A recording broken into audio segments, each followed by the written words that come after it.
नमस्कार, आप देख रहे हैं हिमाचल खबरनामा। मैं हूं आपके साथ दीक्षा शर्मा। सबसे पहले नजर डालते हैं कुछ खास सुर्खियों पर।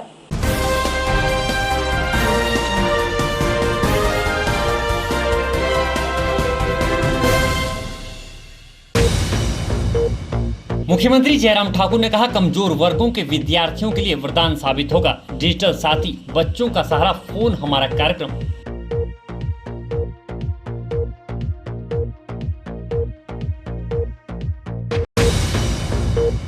कांग्रेस प्रदेशाध्यक्ष कुलदीप सिंह राठौर ने ब्लॉक अध्यक्षों को सौंपा पूर्व मुख्यमंत्री वीरभद्र सिंह का अस्थि कलश।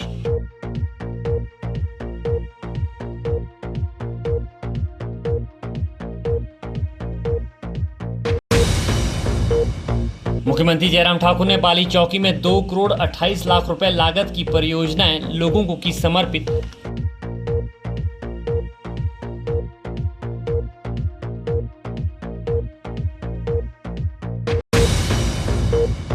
हिमाचल प्रदेश पथ परिवहन निगम से रिटायर्ड कर्मचारियों ने अपनी लंबित मांगों को मनवाने के लिए शिमला में किया शक्ति प्रदर्शन। सरकार और परिवहन निगम के खिलाफ खोला मोर्चा।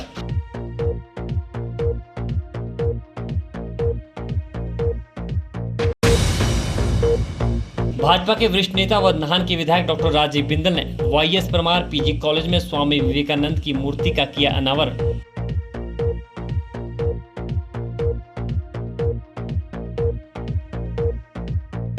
सुर्खियों के बाद अब खबरें विस्तार से। मुख्यमंत्री जयराम ठाकुर ने मंडी जिला के सराज विधानसभा क्षेत्र के बाली चौकी में 2 करोड़ 28 लाख रुपए की लागत की विभिन्न विकासात्मक परियोजनाएं लोगों को समर्पित की। इस अवसर पर मुख्यमंत्री ने बाली चौकी में 1 करोड़ 18 लाख रुपए की लागत से निर्मित प्राथमिक स्वास्थ्य केंद्र भवन और 1 करोड़ 10 लाख रुपए की लागत से निर्मित कोषाधिकारी कार्यालय भवन एवं सहायक अभियंता लोक निर्माण विभाग के कार्यालय का भी लोकार्पण किया। जयराम ठाकुर ने कहा कि इतिहास में पहली बार किसी सरकार को कोरोना संक्रमण जैसे कठिन दौर का सामना करना पड़ रहा है। उन्होंने कहा कि प्रदेश सरकार ने इस चुनौती को न केवल सफलतापूर्वक पार किया बल्कि यह भी सुनिश्चित किया कि प्रदेश में विकास कार्य अवरुद्ध न हो और लोगों को किसी प्रकार की समस्या का सामना न करना पड़े। मुख्यमंत्री जयराम ठाकुर ने बाली चौकी में 2 करोड़ 28 लाख रुपए की लागत की परियोजनाएं लोगों को समर्पित की। इस दौरान उन्होंने कहा कि प्रदेश सरकार राज्य के सर्वांगीण व संतुलित विकास के लिए वचनबद्ध है। उन्होंने कहा कि सरकार उन क्षेत्रों के विकास को सर्वोच्च प्राथमिकता दे रही है जो अभी तक किन्हीं कारणों से उपेक्षित रहे हैं। उन्होंने कहा कि प्रदेश सरकार का विगत 3.5 वर्षों का कार्यकाल विकास व उपलब्धियों से भरा रहा है। मुख्यमंत्री ने कहा कि सरकार ने जहां एक ओर प्रदेश में अनेक नई जन कल्याणकारी योजनाएं कार्यान्वित की हैं, तो वहीं प्रदेश में अधोसंरचना के विकास पर भी विशेष बल दिया है। जयराम ठाकुर ने कहा कि बाली चौकी क्षेत्र में 25 करोड़ 82 लाख रुपए की लागत से थलोट पंजाई सड़क स्तरोन्नत की जा रही है, जबकि बाली चौकी में 10 करोड़ रुपए की लागत से मिनी सचिवालय भवन का निर्माण भी किया जा रहा है। उन्होंने कहा कि बाली चौकी में ही 7 करोड़ रुपए व्यय कर सामुदायिक स्वास्थ्य केंद्र भवन के निर्माण के साथ साथ 4 करोड़ 50 लाख रुपए की लागत से सेरीकल्चर भवन का निर्माण भी युद्ध स्तर पर किया जा रहा है। मुख्यमंत्री ने कहा कि थलोट में ब्यास नदी पर बनने वाले पुल के लिए 14 करोड़ रुपए स्वीकृत किए गए हैं, जबकि बुराहा पंजाई वाया मोहाट 11 किलोमीटर लंबी सड़क का निर्माण कार्य प्रगति पर है।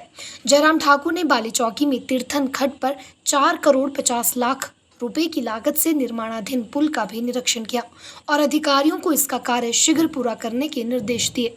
उन्होंने कहा कि इस पुल के निर्माण से मंडी जिले के बाली चौकी और कुल्लू जिले के बंजार क्षेत्र के लोग लाभान्वित होंगे।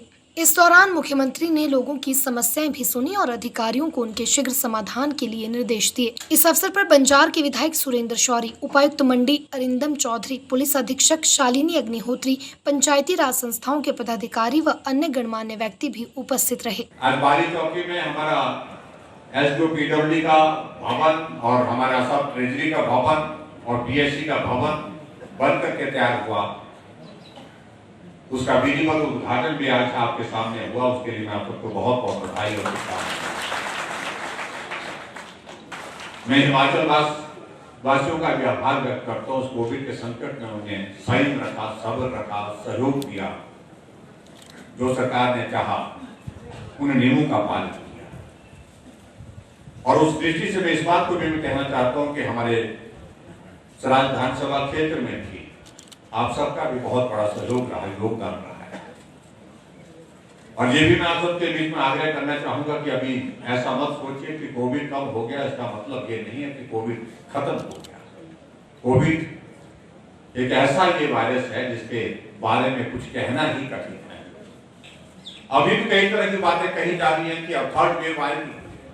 भगवान करें, देवी देवता करें कि ऐसा दौर आए ही ना, लेकिन उसके बाद हमको सावधानी तो बरतनी है, हमको सावधान होकर के काम करना है। आज जिन भवनों का हमने उद्घाटन किया, चाहे वो सब ट्रेजरी के ऑफिस का भवन है, पीडब्ल्यूडी के एसडीओ का ऑफिस का भवन है जो 1 करोड़ 10 लाख की लागत से बनकर के तैयार हुआ, और उसी तरह से हमारा बीएससी का जो भवन हमारा बनकर के तैयार हुआ, लगभग 1 करोड़ 15 लाख की लागत से वो भवन बनकर के तैयार हुआ। इनको हमने आज समर्पित किया। साइंस ब्लॉक का भी उद्घाटन हुआ। ये भवन भी बाद में बना छोटा सा भवन हमारा सीनियर सेकेंडरी स्कूल का सामने होता था। ये भवन बनकर के तैयार हुए।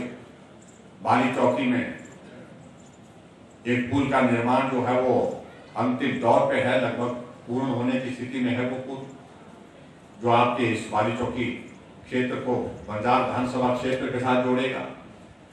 आने वाले समय में बस स्टैंड का वहां पर निर्माण करने का हमारा जो एक लक्ष्य है उसको भी हम पूरा करेंगे। और उसके साथ साथ में बाली चौकी में यहाँ हम आते आते हम देख रहे थे, हमारा जो मिनी सचिवालय का जो भवन है उसका काम युद्ध स्तर पर चला हुआ है। सीएससी का भवन यहाँ पर बनकर के तैयार हो रहा है।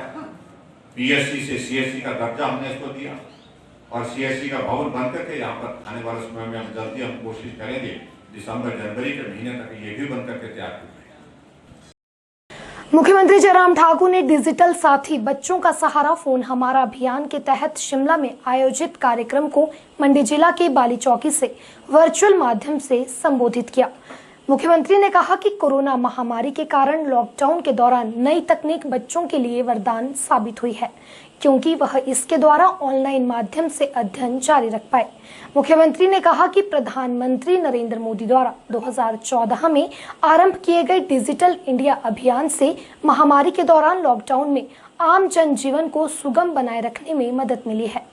मुख्यमंत्री जयराम ठाकुर ने कहा कि राज्य सरकार ने भी नई तकनीक का अधिकतम उपयोग सुनिश्चित किया है और राज्य में कोविड-19 की स्थिति की समीक्षा के लिए अधिकारियों के साथ वर्चुअल बैठकें आयोजित की। मुख्यमंत्री ने कहा कि उन्होंने राज्य के विभिन्न हिस्सों में वर्चुअल माध्यम से 4,000 करोड़ रुपए लागत की विभिन्न विकास परियोजनाओं का लोकार्पण किया और आधारशिला रखी। मुख्यमंत्री ने कहा कि राज्य सरकार ने महामारी के दौरान छात्रों की सुविधा के लिए हर घर पाठशाला कार्यक्रम आरंभ किया। इस कार्यक्रम के तहत 80% विद्यार्थियों को कवर किया गया और अब सरकार का प्रयास है कि इस कार्यक्रम में 100% विद्यार्थियों को सम्मिलित किया जाए। उन्होंने कहा कि प्रथम चरण में विद्यार्थियों को व्हाट्सएप ऐप के माध्यम से वीडियो और वर्कशीट प्रदान करने के साथ साथ विद्यार्थियों के माता पिता तक EPTM के माध्यम से जुड़ने के प्रयास किए गए। उन्होंने कहा कि इन प्रयासों के अलावा शिक्षकों द्वारा लाइव कक्षाओं के साथ साथ फोन कॉल भी शुरू की गई है। मैं इस नए इनिशिएटिव के लिए अपने शिक्षा मंत्री श्री गोविंद सिंह ठाकुर जी को बहुत बहुत बधाई और शुभकामनाएं देता हूं। मित्रों, एक बहुत अलग तरह की परिस्थितियों के दौर में से पिछले लगभग 1.5 वर्ष से ज्यादा समय से पूरा विश्व गुजर रहा है। स्वाभाविक रूप से उसमें हमारा देश भी, हमारे देश के साथ साथ में हमारा प्रदेश भी, हम भी गुजर रहे उस दौर में से, आप भी उस दौर में से गुजरे। और कोई भी हमारे समाज का वर्ग, चाहे वो शिक्षा के क्षेत्र से जुड़ा हुआ है, चाहे वो इंडस्ट्रियल सेक्टर से जुड़ा हुआ है, चाहे वो नौकरी पेशे वाला है, चाहे वो किसान है, चाहे वो बागबान है, हर एक व्यक्ति को उस दौर में से गुजरना पड़ा। और उस दृष्टि से जो हमारी आने वाली जनरेशन है वो एक बहुत विकट परिस्थितियों के दौर में से गुजरी है। और वो हमारे पढ़ाई करने वाले बच्चे, हमारे देश का भविष्य, जो हमारी फ्यूचर जनरेशन के नाते इनको हम मानते हैं। हम सब लोग उस दौर में से जो गुजर रहे थे, एक परिस्थिति ऐसी आएगी कि समझ में नहीं आ रहा था कि करना क्या चाहिए। सब कुछ बंद, लॉकडाउन का एक दौर हमने जब देखा, और उस दौर में हमको ऐसा लग रहा था कि मालूम नहीं अब आने वाले समय में परिस्थितियां किस प्रकार से हमको सामना करना पड़ी। लेकिन उस दौर में जब एक बात को हमने देखा कि हम मिल नहीं सकते हैं, बाहर जा नहीं सकते हैं, काम नहीं कर सकते हैं, सामूहिक रूप से जैसे हम काम करने के लिए निकलते थे, घर से निकलते थे, वो संभव नहीं है, क्योंकि वायरस इजाजत नहीं देता है।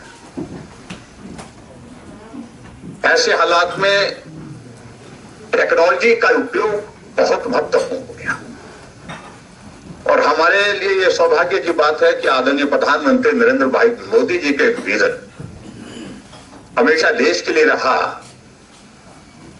और मुख्यमंत्री भी जब रहे तब भी वो टेक्नोलॉजी का जिक्र हमेशा करते थे, टेक्नोलॉजी के साथ काम करने की आदत डालिए, ये बात कहते थे। और यहां तक के संगठन वालों को इस प्रकार से वो कहते रहते थे।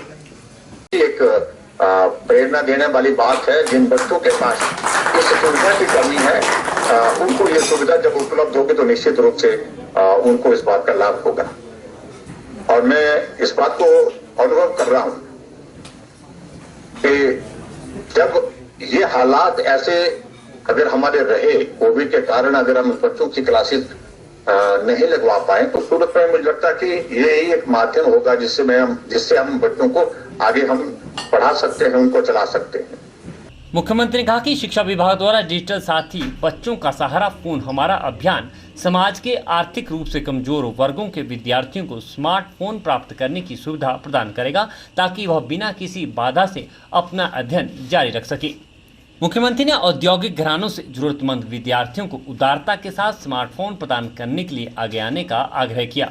इस अवसर पर शिक्षा मंत्री गोविंद सिंह ठाकुर ने समग्र शिक्षा के डिजिटल साथी बच्चों का सहारा फोन हमारा अभियान का शुभारंभ किया। उन्होंने कहा कि यह देश भर में ऐसा पहला अभियान है कि जिसके माध्यम से दानकर्ता जरूरतमंद बच्चों के लिए मोबाइल प्रदान करेंगे। उन्होंने कहा कि यह हर्ष का विषय है कि इस अभियान के लिए अब तक विभिन्न हितधारकों द्वारा 1100 से अधिक मोबाइल प्रदान किए जा चुके हैं। गोविंद सिंह ठाकुर ने डिजिटल साथी पोर्टल का भी शुभारंभ किया। इस पोर्टल के माध्यम से लोग और अन्य हितधारक मोबाइल प्रदान कर सकेंगे। इस अवसर पर उन्होंने इस अभियान के लिए स्वयं 100 मोबाइल फोन प्रदान करने की घोषणा की। हिमाचल के मुख्यमंत्री श्रीमान जयराम ठाकुर जी की प्रेरणा से हिमाचल प्रदेश में समग्र शिक्षा के अंतर्गत एक बहुत सुंदर और एक अच्छी योजना को आज लॉन्च किया गया है, और जिसके मुताबिक ये कहा गया है कि बच्चों का सहारा फोन हमारा,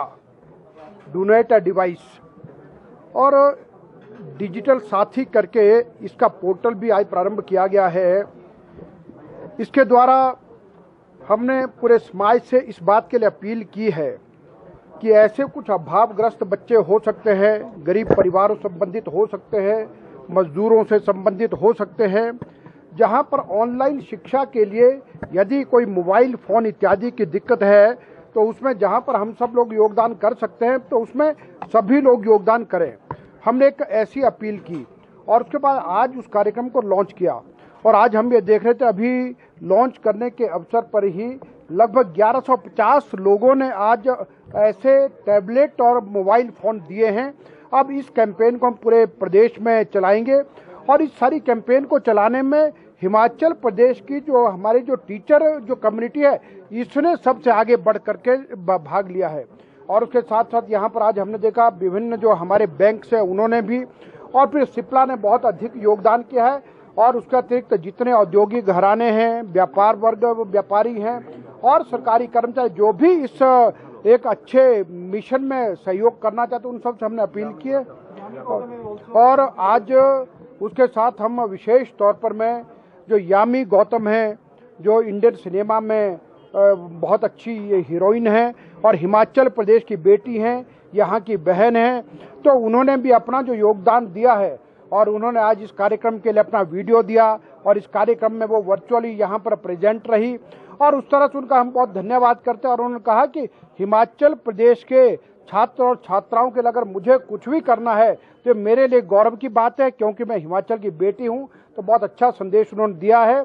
और वर्चुअली इस कार्यक्रम में हिमाचल प्रदेश के मुख्यमंत्री जयराम ठाकुर जी, जो आज अपने विधानसभा क्षेत्र के किसी दूर दराज क्षेत्र में थे, लेकिन इस कार्यक्रम के महत्व को समझते हुए और हिमाचल प्रदेश के छात्र और छात्राओं से जो प्रेम है, जो शिक्षा और शिक्षकों से उनका प्रेम है, उसको ध्यान में रखते हुए उन्होंने भी वर्चुअल इस कार्यक्रम में उपस्थित होकर के हम सबको संबोधित किया है। शिक्षा मंत्री होने के नाते मैंने भी कहा है कि 100 फॉर्म मैं भी इस पोर्टल के द्वारा डोनेट करूंगा और इसके अतिरिक्त और भी लगेगा, भविष्य में करेंगे। और बाकी सब लोगों से मैं ये अपील करूंगा कि इस काम में सब लोग आगे बढ़ करके। उन्होंने कहा कि कोविड-19 महामारी के कारण बच्चों की शिक्षा बाधित न हो, इसके लिए शिक्षकों ने हर घर पाठशाला कार्यक्रम में अपना बहुमूल्य योगदान दिया।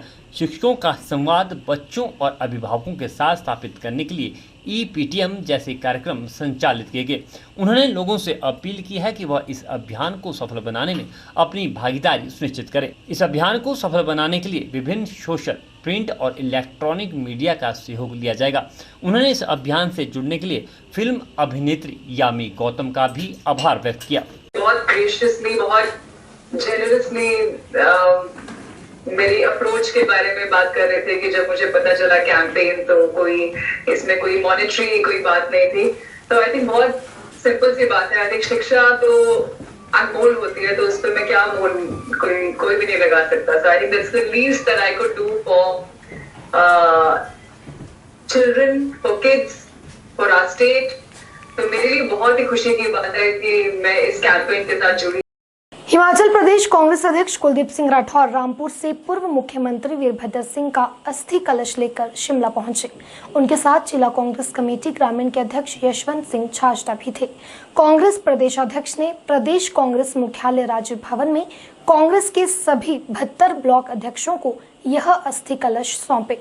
बता दें कि 16 जुलाई को ब्लॉक अध्यक्ष अस्थि कलशों को स्थानीय लोगों के दर्शन और श्रद्धा सुमन अर्पित करने के बाद 17 जुलाई को नदियों में इन्हें प्रवाहित करेंगे। हिमाचल प्रदेश के पूर्व मुख्यमंत्री वीरभद्र सिंह के निधन के बाद अब उनकी अस्थियां प्रदेश के 72 ब्लॉकों में कांग्रेस विसर्जित करेगी। वीरवार को कांग्रेस अध्यक्ष कुलदीप सिंह राठौर रामपुर से शिमला अस्थि कलश लेकर पहुंचे, जहां कांग्रेस कार्यालय राजीव भवन में 2 मिनट का मौन रखा गया, जिसके बाद सभी ब्लॉकों के अध्यक्षों को अस्थि कलश सौंपे गए और पूरे विधि विधान से अस्थि कलशों को 17 जुलाई को अपने क्षेत्र की पवित्र नदियों में विसर्जित करने के सख्त निर्देश दिए गए। इस मौके पर सभी ब्लॉक अध्यक्ष शिमला पहुंचे थे और कांग्रेस कार्यालय में कांग्रेस प्रदेश अध्यक्ष कुलदीप सिंह राठौर और नेता प्रतिपक्ष मुकेश अग्निहोत्री ने ये अस्थि कलश सौंपे।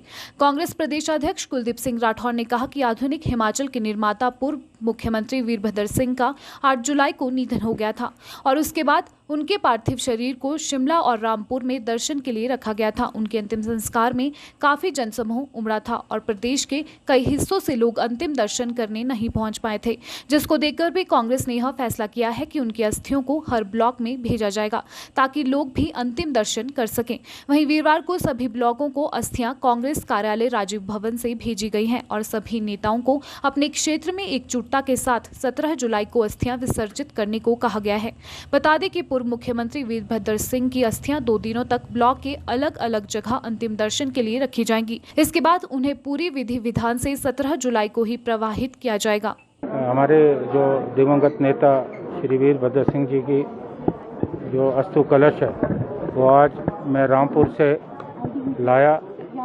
उनके पुत्र विक्रमादित्य सिंह ने मुझे सौंपे। आपने देखा होगा कि हजारों की संख्या में भीड़ जो है उनके अंतिम दर्शन के लिए रिज मैदान में भी इकट्ठी हुई, पार्टी कार्यालय में हुई, रामपुर में हुई और उनकी अंत्येष्टि में जिस ढंग से भीड़ उमड़ी वो उनकी लोकप्रियता का परिचायक है। पूरे प्रदेश में हमारे जो पार्टी के लोग हैं, आम लोग हैं, उनका अनुरोध था कि उनके जो अस्थि कलश हैं वो पूरे प्रदेश में, पूरे ब्लॉक में जाएं ताकि लोग वहाँ अपनी श्रद्धांजलि दे सकें। मैं आभारी हूँ विक्रमादित्य सिंह जी का, श्रीमती प्रतिभा सिंह जी का। उन्होंने जो है आज जो हमारे अनुरोध को स्वीकार किया। आज जैसा आपने देखा तमाम हमारे जो ब्लॉक अध्यक्ष हैं, पार्टी के नेता यहाँ आए हैं। हमने अस्तु कलश उनको सौंपे हैं। अब वो जाके अपने क्षेत्र में जो है अपने कार्यक्रम करेंगे और ज़्यादा से ज़्यादा लोग जो है श्रद्धांजलि दें, ऐसा कार्यक्रम हमने बनाया है। 17 तारीख को 10 बजे जो है हरिद्वार में अस्थि विसर्जन किया जाएगा। 10 बजे के बाद हमारे जो पार्टी के लोग हैं वो भी उपयुक्त समय में जो भी उनके क्षेत्र में कोई धार्मिक स्थान पड़ता है, कोई नदी है, सरोवर है, वहाँ जाके जो अस्थि विसर्जन करेंगे। क्योंकि जो तरक्की की इबारत है वो पूरे प्रदेश में, गांव-गांव में, शहर में अगर किसी ने लिखी है तो वो श्री वीरभद्र सिंह जी है। और ये हमने प्रयास किया है कि इस प्रयास के जरिए हम एक महान आत्मा को जो है अपनी श्रद्धांजलि दे सकें। अगर हिमाचल के निर्माण में योगदान डॉक्टर यशवंत सिंह परमार जी का रहा है, आधुनिक हिमाचल को बनाने में और पहाड़ी राज्यों में जो आज हमारा स्थान बना है, उसके लिए जो श्रेय है वो श्री वीरभद्र सिंह जी को जाता है। मैंने माननीय मुख्यमंत्री जी को पत्र लिखा है। मैंने उनसे अनुरोध किया है कि रिज मैदान के आसपास कोई उपयुक्त जगह प्रदेश कांग्रेस कमेटी को दें। हम माननीय श्री वीरभद्र सिंह जी की प्रतिमा जो है वहाँ स्थापित करना चाहते हैं। हमने ये भी निर्णय लिया है कि इसके लिए हम कोई सरकारी मदद नहीं लेंगे। हमारे जो पार्टी के कार्यकर्ता हैं पूरे प्रदेश में वो अपना योगदान देंगे। और मैंने ये भी निर्णय लिया है कि इसके लिए हम कोई बड़ा योगदान नहीं लेंगे। हम 1000 रुपये से ज़्यादा नहीं लेंगे।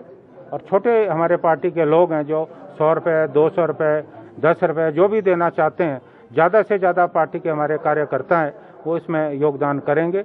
और जैसे ही हमें अनुमति मिलेगी तो हम जो है अगली प्रक्रिया जो है वो शुरू करेंगे।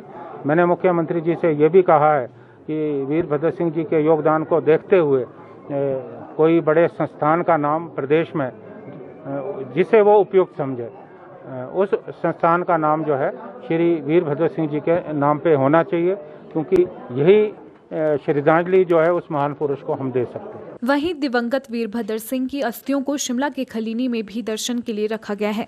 यहां कांग्रेस के वरिष्ठ नेताओं और कार्यकर्ताओं ने स्वर्गीय वीरभद्र सिंह को श्रद्धा सुमन अर्पित किए। आज 15 तारीख को रामपुर से यहाँ पे राज साहब के अस्तु आए हैं। वे हर ब्लॉक में गए हैं और शिमला डीसीसी के माध्यम से अभी शिमला शहर में ये विभिन्न जगह जाएंगे और लोगों के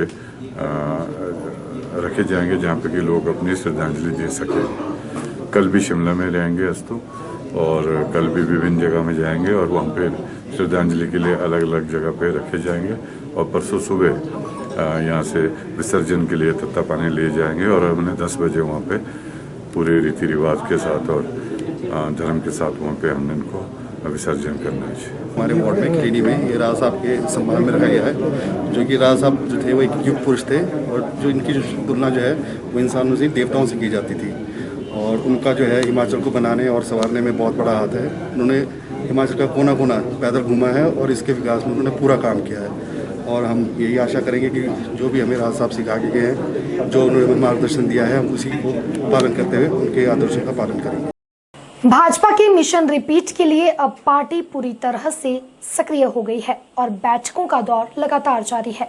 इसी के चलते सर्किट हाउस हमीरपुर में भाजपा की अहम बैठक का आयोजन हुआ, जिसमें बतौर मुख्य अतिथि हमीरपुर संसदीय क्षेत्र प्रभारी एवं खाद्य आपूर्ति मंत्री राजेंद्र गर्ग ने शिरकत की। इस अवसर पर मंत्री राजेंद्र गर्ग ने भाजपा के पदाधिकारियों को आगामी विधानसभा चुनावों में जीत सुनिश्चित करने के टिप्स दिए।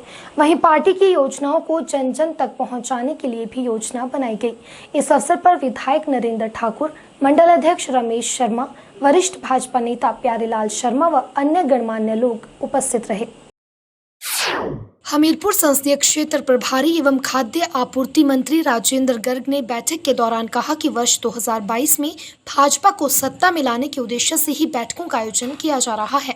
उन्होंने कहा कि मुख्यमंत्री जयराम ठाकुर के नेतृत्व में पूरे प्रदेश में विकास कार्य किए जा रहे हैं और सरकारी योजनाओं का जनता को पूरा लाभ मिल रहा है। जनता पार्टी का स्पष्ट लक्ष्य है कि 2022 में फिर से भारतीय जनता पार्टी की सरकार प्रदेश के अंदर बनानी है और उसके लिए भारतीय जनता पार्टी का कार्यकर्ता जो है तैयार है और जनता भी तैयार है। जनता में सरकार के प्रति किसी प्रकार का कोई रोष नहीं है और मुख्यमंत्री श्री जयराम ठाकुर जी ने जनता के कल्याण के लिए जो नीतियां बनाई हैं, चलाई हैं, उससे जनता खुश है। चाहे वो हिम केयर की बात हो, लोगों को फ्री स्वास्थ्य सुविधा मिल रही है। सहारा योजना में जो ऐसे हमारे बंधु हैं जो बेड रिडन हो गए हैं, उनको कोई पूछता नहीं था, उनके लिए 3,000 रुपये की पेंशन प्रति माह देना एक माइलस्टोन है हिमाचल प्रदेश के अंदर। इस प्रकार जो 80 साल की आयु से जो पेंशन मिलती थी उसको 70 साल की आयु से किया और वो भी 750 से बढ़ाकर 1,500 रुपये किया। ये बहुत बड़ी उपलब्धि हिमाचल प्रदेश सरकार की है जो समाज की सुरक्षा के लिए, समाज कल्याण के लिए नीतियाँ बनाई गई हैं। जो हमारी गरीब बहनें हैं, बच्चियाँ हैं, उनके लिए जो IRDP में है उनके लिए 31,000 रुपये की सगुन योजना जैसे चलाना एक नई योजना हिमाचल प्रदेश के अंदर शुरू हुई है, जिसके कारण गरीब लोगों को बहुत बड़ा सहारा जो है मुख्यमंत्री जी के माध्यम से मिल रहा है। जहां प्रदेश में महंगाई को लेकर जनता परेशान है, वहीं खाद्य आपूर्ति मंत्री डिपुओं में सस्ता राशन देने का दावा कर रहे हैं। डिपुओं में महंगा राशन मिलने के सवाल पर खाद्य आपूर्ति मंत्री राजेंद्र गर्ग ने कहा कि डिपुओं में मिल रहे सामान के दाम बाजारों के दामों से बहुत अलग हैं। उन्होंने कहा कि सब्सिडी के माध्यम से जनता को पूरी राहत प्रदान की जा रही है। वहीं डिपो संचालकों की सेल कम होने के सवाल पर उन्होंने कहा कि इस विषय पर सरकार विचार कर रही है और जल्द ही कुछ फैसला लिया जाएगा। राशन के डिपो और मार्केट का जो रेट है उसमें बहुत अंतर है। तो आज दालों को ही लेंगे तो दालों की कीमतें मार्केट में ज़्यादा है और जो राशन डिपो के माध्यम से उपलब्ध कराया जा रहा है उसकी दर बहुत कम है। तो सब्सिडी के माध्यम से हम प्रदेश की जनता को पूरी राहत पहुंचा रहे हैं। भाजपा के वरिष्ठ नेता व नाहन के विधायक डॉक्टर राजू बिंदल ने Y S Parmar PG college Nahan में स्वामी विवेकानंद की मूर्ति का अनावरण किया।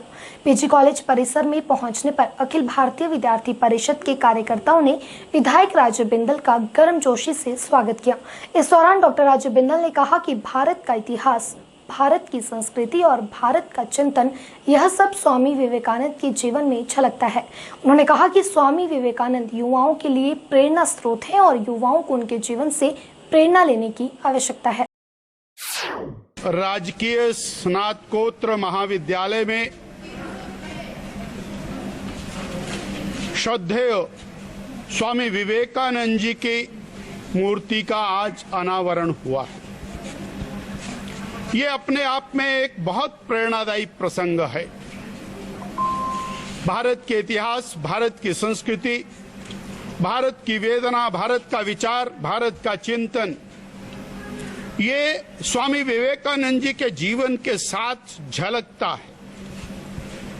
जहां हम विद्यालय में, महाविद्यालय में प्रवेश करते हैं, मां सरस्वती का आशीर्वाद लेते हैं, वहीं स्वामी विवेकानंद जी युवाओं के प्रेरणा स्रोत, इस नाते पूरे देश के अंदर सर्वश्रेष्ठ भूमिका के अंदर हमको दिखाई देते। गुलामी के कालखंड में अंग्रेजों के राज्य की शासन के अंदर भारत की प्रतिभाओं को, भारत के धर्म को, भारत की संस्कृति को, भारत के विचार को लेकर के विश्व के अंदर जाना, पूरी दुनिया के अंदर उसको मान्यता दिलाते हुए और भारत के युवाओं को प्रेरणा देना कि आप उठिए, जागिए, तब तक चलते रहिए जब तक लक्ष्य की प्राप्ति ना हो जाए।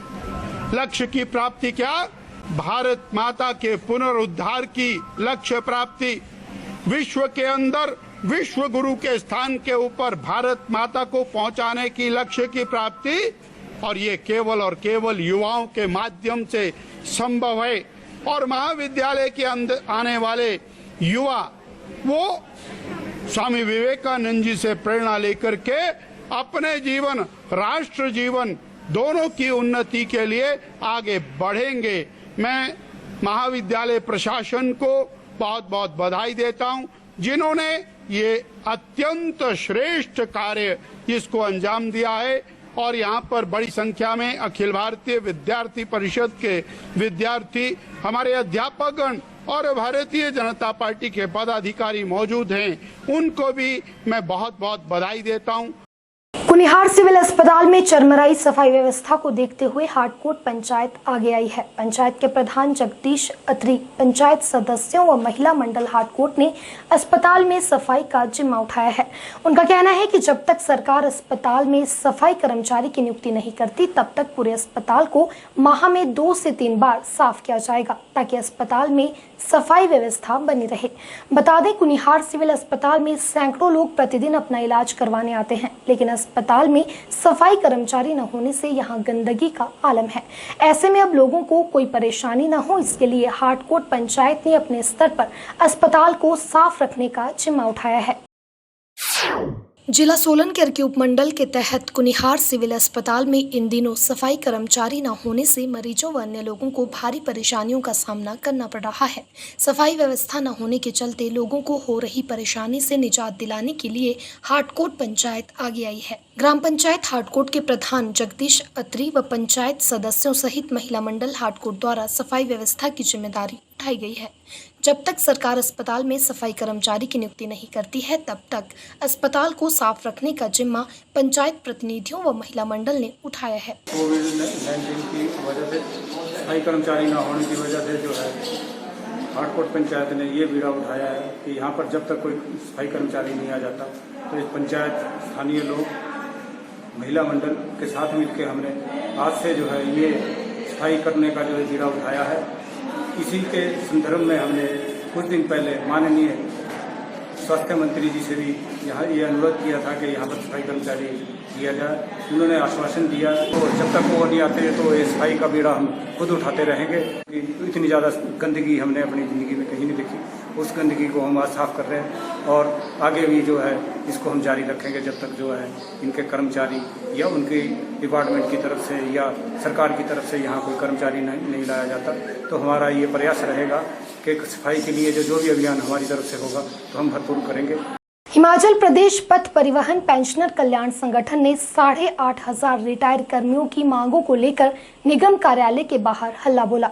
पेंशनर्स कल्याण संगठन के राज्य प्रधान सत्य प्रकाश शर्मा ने बताया कि वह पिछले काफी समय से प्रदेश सरकार और निगम से पेंशनर की समस्याओं के समाधान की मांग कर रहे हैं, लेकिन उनकी मांगों को अनसुना किया जा रहा है। ऐसे में उन्हें मजबूरन धरना देना पड़ा। उन्होंने कहा कि पेंशनर्स की मांग है कि 2013 से लेकर जो वित्तीय देनदारियां एचआरटीसी के पास पड़ी हैं उनका निवारण जल्द से जल्द किया जाए। इसके अलावा निगम द्वारा सेवानिवृत्त हो चुके कर्मचारियों को समय पर पेंशन दी जाए। उन्होंने कहा कि सरकार और निगम कर्मचारियों के धैर्य की परीक्षा न ले, अन्यथा आंदोलन को और उग्र किया जाएगा।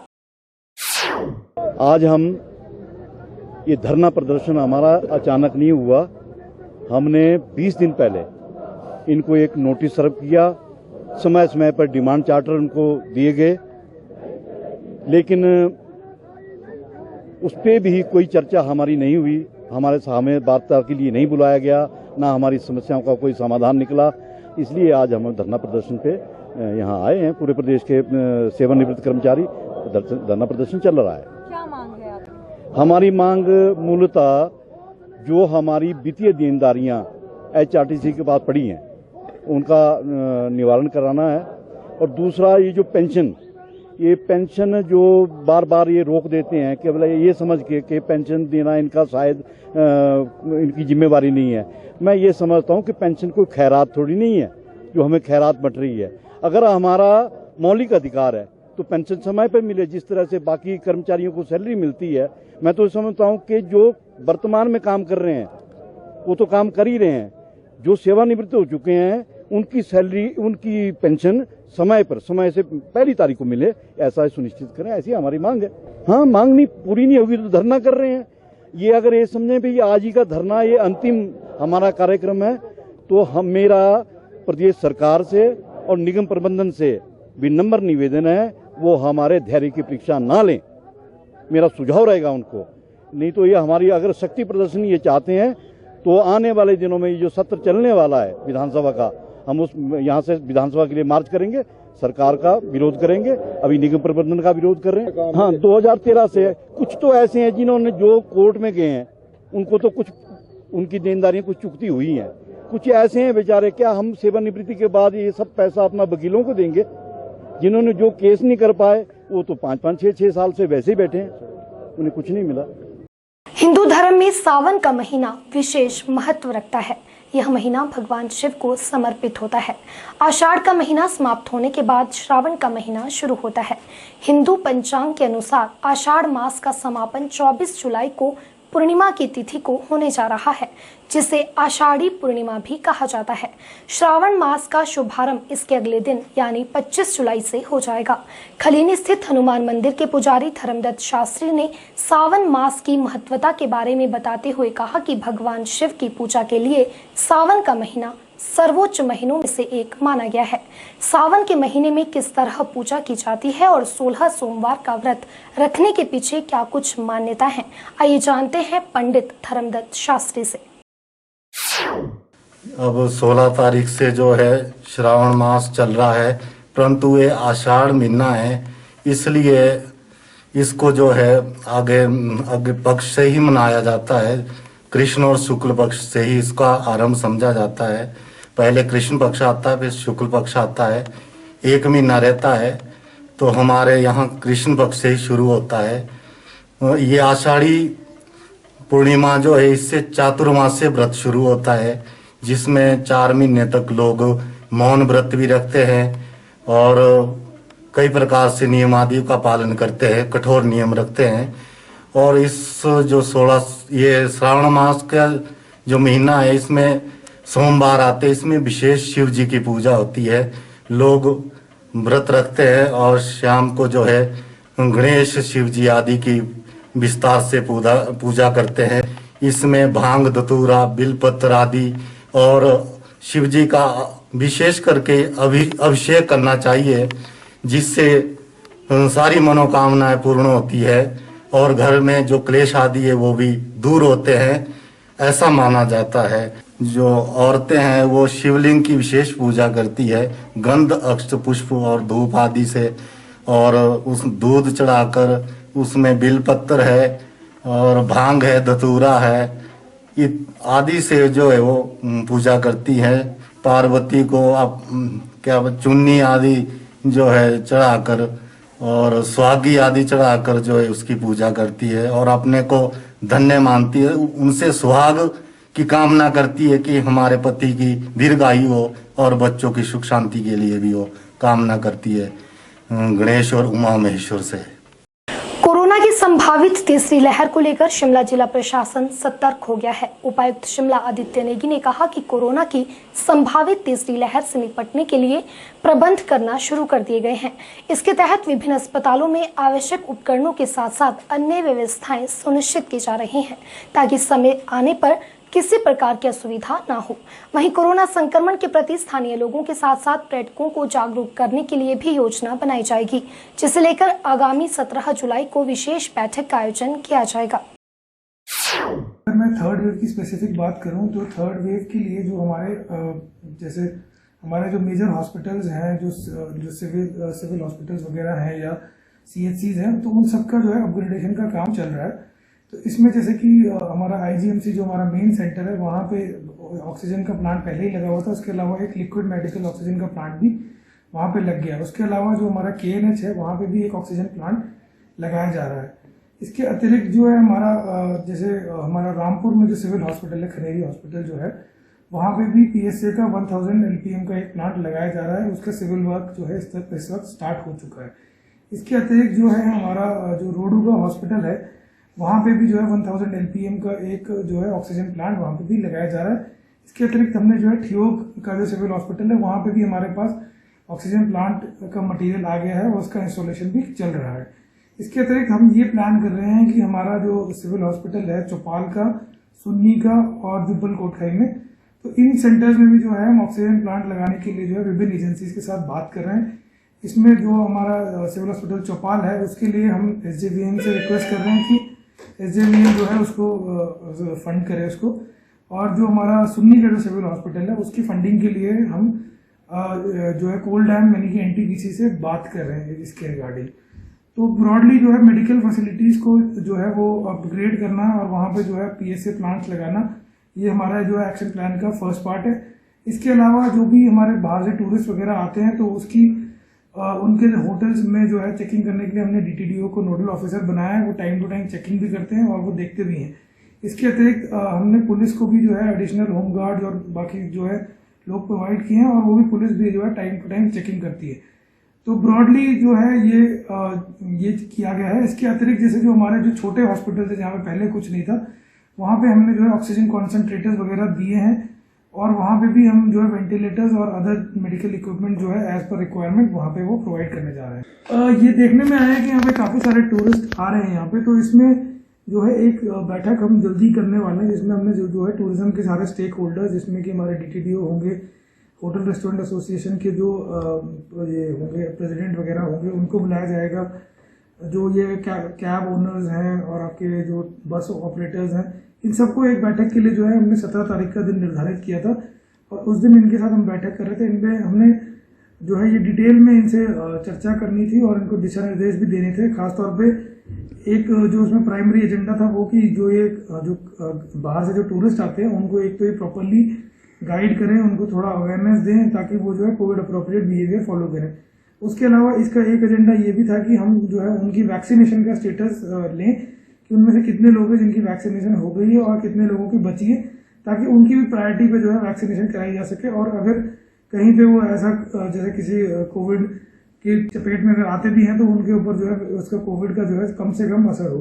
तो ये 4-5 इश्यूज को लेकर जो है एक 17 तारीख को हम बैठक करने जा रहे हैं। उसमें जो है एक पॉइंट पे डिटेल में चर्चा होगी और उसके बाद जो है फिर उचित दिशा निर्देश इनको दिए जाएंगे। सोलन जिला प्रशासन वर्षा ऋतु में होने वाली आपदाओं के प्रति गंभीर है और ऐसी परिस्थिति में सभी की सुरक्षा के दृष्टिगत एहतियाती उपाय सुनिश्चित बनाए जा रहे हैं। जिलाधीश सोलन कृतिका कुल्हारी ने बताया कि भारतीय राष्ट्रीय राजमार्ग प्राधिकरण और लोक निर्माण विभाग को निर्देश दिए गए हैं कि जिला सोलन के राष्ट्रीय उच्च मार्गों पर भूस्खलन संभावित स्थान चिन्हित कर वहां चेतावनी पट स्थापित किए जाएं। उन्होंने बताया कि जिला के सभी उपमंडल अधिकारियों सहित संबंधित विभागों को भी आदेश दिए गए हैं कि विभिन्न राष्ट्रीय राजमार्गों, राज्य मार्गों एवं अन्य संपर्क मार्गों को बहाल रखा जाए और मार्ग अवरुद्ध होने की स्थिति में युद्ध स्तर पर कार्य कर इन्हें खोला जाए। उपायुक्त सोलन कृतिका कुल्हारी ने कहा कि बरसात के मौसम में पहाड़ी क्षेत्रों में भूस्खलन के कारण जानमाल की क्षति की संभावना रहती है। ऐसे में यह आवश्यक है कि राजमार्गों पर भूस्खलन संभावित स्थान चिन्हित कर वहां चेतावनी पट स्थापित किए जाएं, ताकि यात्रियों को समुचित जानकारी प्राप्त हो सके। उपायुक्त ने लोक निर्माण विभाग एवं भारतीय राष्ट्रीय राजमार्ग प्राधिकरण को ऐसे स्थानों पर JCB तैनात करने के भी निर्देश दिए। उन्होंने निर्देश दिए कि जिला के सभी मार्गों को सुचारू रखने का उचित प्रबंध किया जाए। उन्होंने कहा कि जिला के सभी उपमंडल अधिकारियों सहित संबंधित विभागों को भी निर्देश जारी किए गए हैं कि विभिन्न राष्ट्रीय राजमार्गों, राज्य मार्गों एवं अन्य संपर्क मार्गों को बहाल रखा जाए और मार्ग अवरुद्ध होने की स्थिति में युद्ध स्तर पर कार्य कर इन्हें खोला जाए। PWD और NHAI को हमारे डायरेक्शन है और साथ में हमारे SDMs को भी डायरेक्शन है कि कोई ऐसा जैसे ही मामला आता है हमें भी रिपोर्ट करें और as soon as possible JCB के जो और तरीके की जो भी हेल्प की जरूरत है वो लगा के रास्ता क्लियर कराएं ताकि लोगों को कम से कम परेशानी हो। और जहाँ पे ज़्यादा पहाड़ी दरकने के हैं वहाँ पे PWD को और NHAI को ये इंस्ट्रक्शंस भी दिए गए हैं कि वो लोग बोर्ड लगाएं कि आगे पहाड़ी गिरने का खतरा है, तो थोड़ा सा सावधानी से चलें। इंदिरा गांधी राष्ट्रीय मुक्त विश्वविद्यालय क्षेत्रीय केंद्र शिमला के निदेशक डॉक्टर जोगेंद्र कुमार यादव ने बताया कि कोविड-19 के चलते विद्यार्थियों की पढ़ाई अधिक प्रभावित न हो, इसके लिए विश्वविद्यालय प्रशासन बच्चों को गुणवत्ता युक्त शिक्षा प्रदान करने के लिए लगातार प्रयास कर रहा है। उन्होंने बताया कि विश्वविद्यालय द्वारा विभिन्न स्टडीज सेंटर्स में न्यू स्टूडेंट्स के लिए इंडक्शन मीटिंग कंडक्ट की जा रही है। इसके अलावा छात्रों को विषयों के आधार पर काउंसलिंग भी उपलब्ध करवाई जा रही है।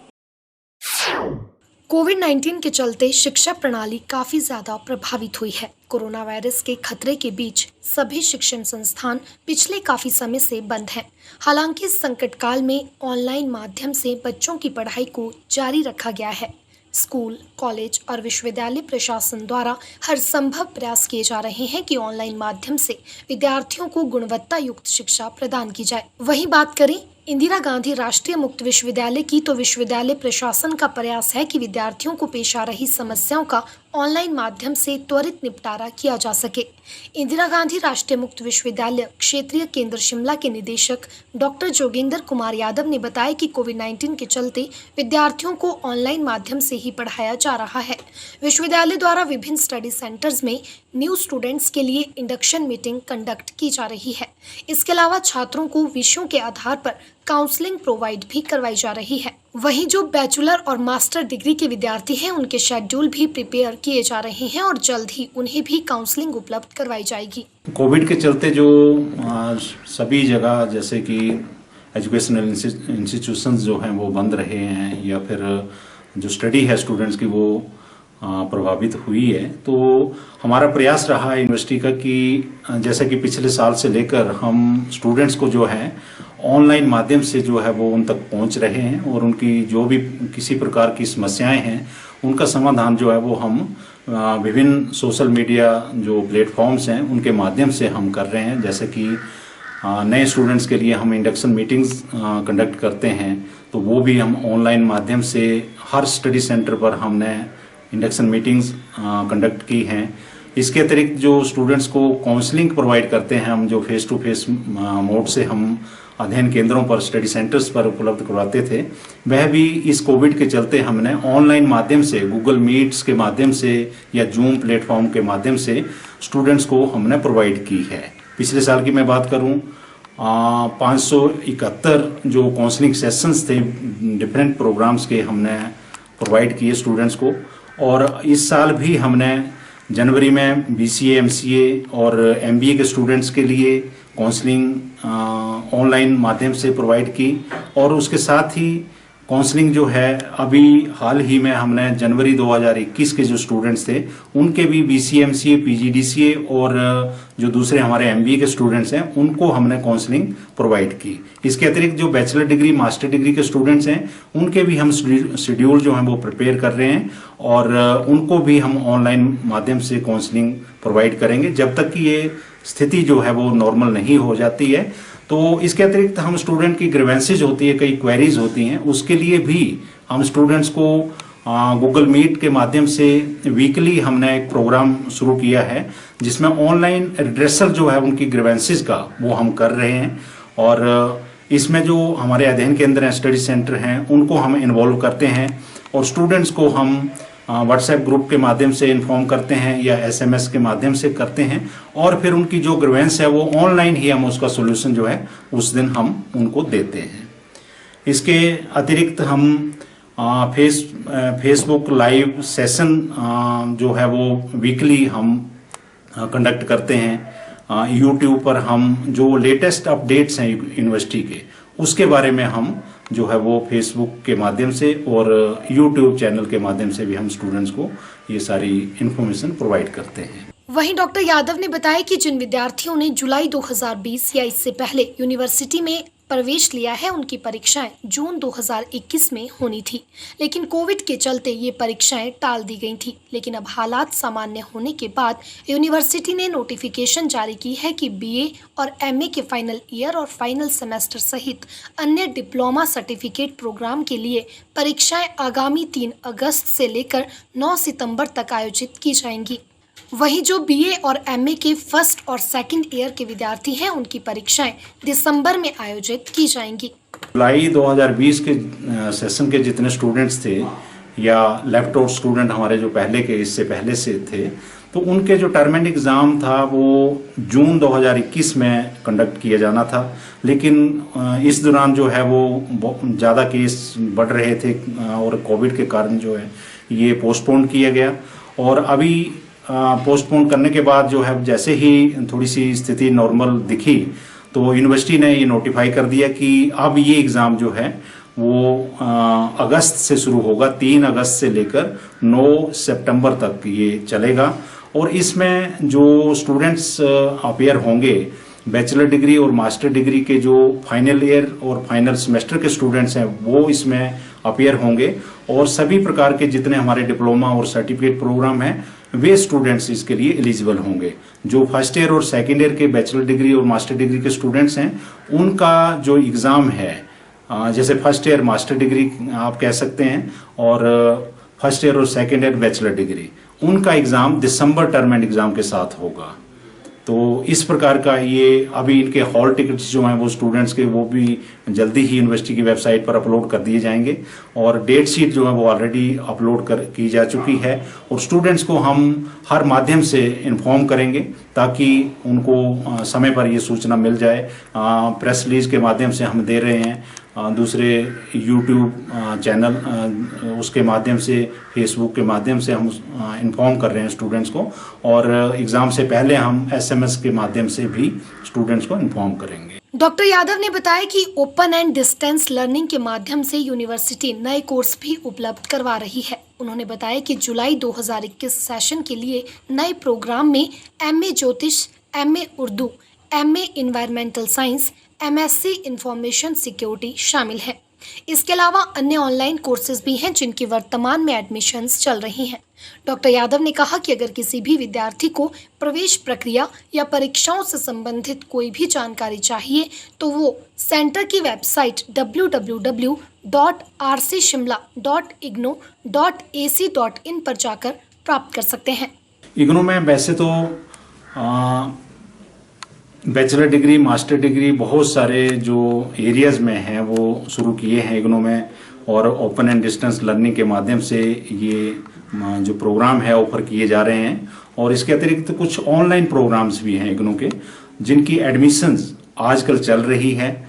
ये एडमिशन जो है वो जुलाई 2021 सेशन के लिए चल रही है और इसमें इसके साथ साथ जो हमारी एक री रजिस्ट्रेशन होती है जो नेक्स्ट ईयर के लिए, नेक्स्ट सेमेस्टर के लिए जो स्टूडेंट्स पहले से रजिस्टर्ड हैं उनका आगे अगले वर्ष के लिए जो पंजीकरण होता है उसकी जो प्रोसेसिंग है वो भी आजकल चल रही है। उसकी हालांकि यूनिवर्सिटी ने जो 15 जुलाई 2021 डेट निश्चित की थी, लेकिन इसमें ऐसा लग रहा है कि इसकी बढ़ने की संभावना है जिसकी नोटिफिकेशन आज शाम तक या कल तक आ जाएगी, जिसको हम अपने इग्नो रीजनल सेंटर शिमला की वेबसाइट पर अपलोड करेंगे और इसकी प्रेस रिलीज भी हम देंगे ताकि स्टूडेंट्स को जो अभी तक अप्लाई नहीं कर सके हैं वो कम से कम अपनी री रजिस्ट्रेशन करवाएं और फ्रेश स्टूडेंट्स जो हाल ही में अभी रिजल्ट निकलने शुरू हो गए जैसे 10+2 के, तो वो स्टूडेंट्स भी जो इग्नो के माध्यम से अपने हायर एजुकेशन लेना चाहते हैं उनके लिए भी हम इन्फॉर्म करेंगे और वे स्टूडेंट्स जो हैं वो टाइम पर जो है वो एडमिशन ले सकें। मुझे लगता है कि यूनिवर्सिटी अभी इसको एक्सटेंड करेगी डेट को और इसके अतिरिक्त जो यूनिवर्सिटी ने जुलाई 2021 सेशन के लिए कुछ नए प्रोग्राम शुरू किए हैं उसमें जैसे MA ज्योतिष ये पहली बार शुरू हुआ है और MA इन उर्दू में भी मास्टर डिग्री शुरू की है यूनिवर्सिटी ने। इसके पहले MA इन संस्कृत में MA डिग्री जो है वो शुरू किया था और एक MSc एनवायरमेंटल साइंस वो भी शुरू की है यूनिवर्सिटी ने। इसके साथ ही अभी जो इस सेशन के लिए MSc इंफॉर्मेशन सिक्योरिटी शुरू किया है और साथ ही MA एंटरप्रेन्योरशिप ये जो प्रोग्राम है यूनिवर्सिटी ने शुरू किए है और साथ साथ जो सर्टिफिकेट प्रोग्राम है ये डिप्लोमा प्रोग्राम वो भी यूनिवर्सिटी हर साइकिल के लिए नए प्रोग्राम जो आते हैं उनको एक्टिवेशन के लिए जैसे टाइम पर जो है वो कर रही है। तो ये कुछ एक नए प्रोग्राम थे जो यूनिवर्सिटी ने शुरू किए हैं। हिमाचल प्रदेश में स्वर्ण आयोग के गठन को लेकर क्षत्रिय महासभा ने सरकार के खिलाफ मोर्चा खोल दिया है। वीरवार को भारी संख्या में क्षत्रिय महासभा के अधिकारी और कार्यकर्ता मुख्यमंत्री आवास ओक ओवर के बाहर धरने पर बैठ गए। महासभा ने सरकार पर वादा खिलाफी के आरोप लगाए हैं। महासभा का कहना है कि अप्रैल माह में सरकार द्वारा आयोग का गठन करने का आश्वासन दिया गया था, लेकिन अभी तक सरकार की ओर से इसे लेकर कोई भी कदम नहीं उठाया गया है। हिमाचल प्रदेश में स्वर्ण आयोग के गठन को लेकर क्षत्रिय महासभा ने सरकार के खिलाफ मोर्चा खोल दिया है। क्षेत्रीय महासभा के अध्यक्ष रोमित सिंह ठाकुर ने कहा कि प्रदेश सरकार स्वर्ण समाज की अनदेखी कर रही है। सरकार ने स्वर्ण आयोग के गठन का आश्वासन दिया था, लेकिन अब सरकार इसको लेकर गंभीर नजर नहीं आ रही है, जिसको देखते हुए वीरवार को मुख्यमंत्री आवास का घेराव किया गया। उन्होंने कहा कि अगर जल्द ही सरकार ने आयोग का गठन नहीं किया तो आंदोलन को और उग्र किया जाएगा। हमारी एक ही मांग है स्वर्ण आयोग की। 20 अप्रैल को आप सभी लोग, ये पूरे हिमाचल का मीडिया गवाह है।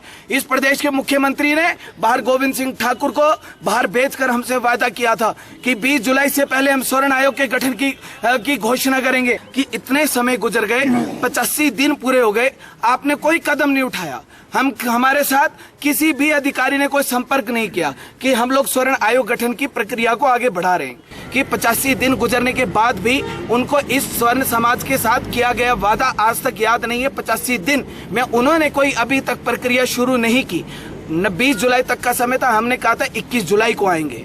21 जुलाई को इस प्रदेश की सरकार को हम पूछेंगे कि आपने क्या किया। कल से स्वर्ण आयोग के लिए बैठे हम लोगों ने पूरे प्रदेश को, इस हिमाचल प्रदेश की सरकार को, 75% स्वर्ण समाज को हमने कहा कि जिस प्रकार आपने अनुसूचित जाति आयोग, पिछड़ा आयोग, अल्पसंख्यक आयोग, महिला आयोग, मानवाधिकार आयोग, अन्य प्रकार के आयोग जो आपने हिमाचल प्रदेश में बनाए हैं, एक स्वर्ण आयोग बना दीजिए। अब हिमाचल प्रदेश में वो होगा जो आज तक कभी नहीं हुआ।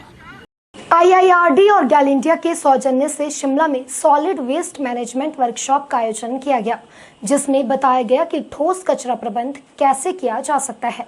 वर्कशॉप में पूर्व विधानसभा अध्यक्ष एवं पूर्व शिक्षा मंत्री राधा रमन शास्त्री बतौर मुख्य अतिथि शरीक हुए। नगर निगम आयुक्त आशीष कोहली भी कार्यशाला में विशेष रूप से मौजूद रहे। GAIL India limited chief general manager Anup Gupta ने बताया कि डस्टबिन प्रोजेक्ट एक पायलट प्रोजेक्ट था जो बंगलौर निगम की अनुशंसा पर शुरू किया गया था, जिसे पूरा करने का काम IIRD ने किया है। वहीं निगम आयुक्त आशीष कोहली ने कहा कि सॉलिड वेस्ट से जुड़े कार्यों में गैल इंडिया नगर निगम को भविष्य में भी अपना इसी तरह सहयोग देती रहे। उन्होंने बताया कि बहरहाल स्थित सॉलिड वेस्ट मैनेजमेंट प्लांट में वैज्ञानिक तौर पर कूड़े का निष्पादन किया जाता है और भविष्य में यहां सॉलिड वेस्ट से ज्यादा बिजली पैदा करने का लक्ष्य रखा गया है। गेल इंडिया लिमिटेड, जैसा मैंने बताया, भारत की एक अग्रणी तेल एवं प्राकृतिक गैस मंत्रालय के अंदर एक महारत्ना कंपनी है और हम देश भर में अपने सामाजिक दायित्व निर्माण कार्यक्रम के अंतर्गत काम करते रहते हैं। प्रथम बार हमने हिमाचल प्रदेश में म्युनिसिपल कॉरपोरेशन शिमला के साथ में एक पायलट बेसिस पे स्टील डस्टबिन लगाने का प्रोजेक्ट किया। टेक्निकली भी इसमें कुछ चुनौतियां थी, लेकिन हमने उनके साथ मिलकर इस कार्यक्रम को पूरा किया और आज इसका हमारा तेल मंत्रालय एक स्वच्छता पखवाड़ा का आयोजन किया गया था जो 1 जुलाई से 15 जुलाई तक था।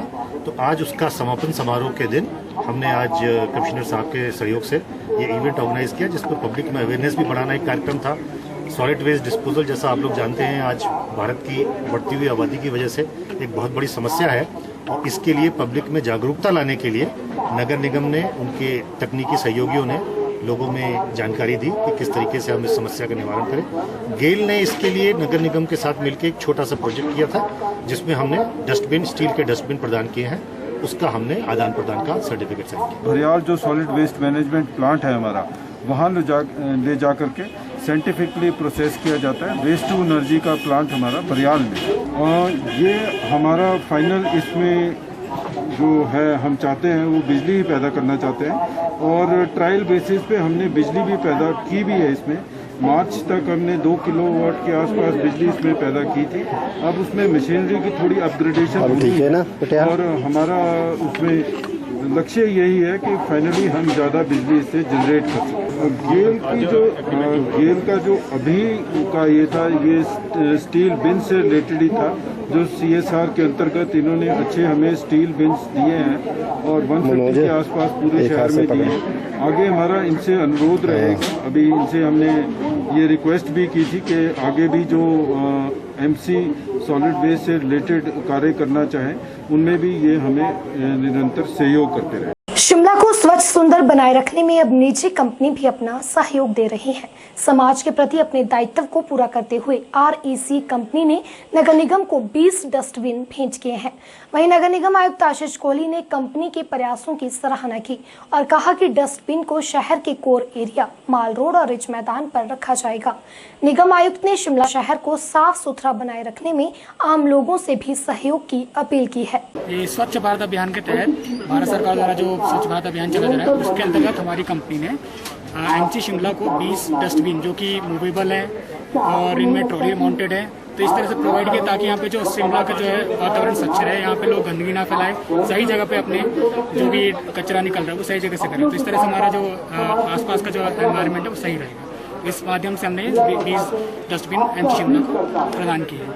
नगर निगम शिमला लोगों की सुविधा के लिए और सफाई व्यवस्था शिमला में कायम रखने के लिए लगातार तत्पर है।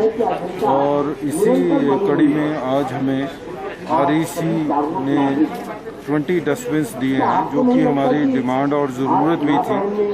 और ये 20 डस्टबिन हम मॉल रोड और रिज पे लगाएंगे और इससे भी सहायता मिलेगी शहर को स्वच्छ रखने। सेब सीजन के दौरान सेब बाहुल्य क्षेत्रों की आर्थिकी की सुरक्षा के लिए हिम सेब प्रणाली अत्यंत कारगर साबित होगी।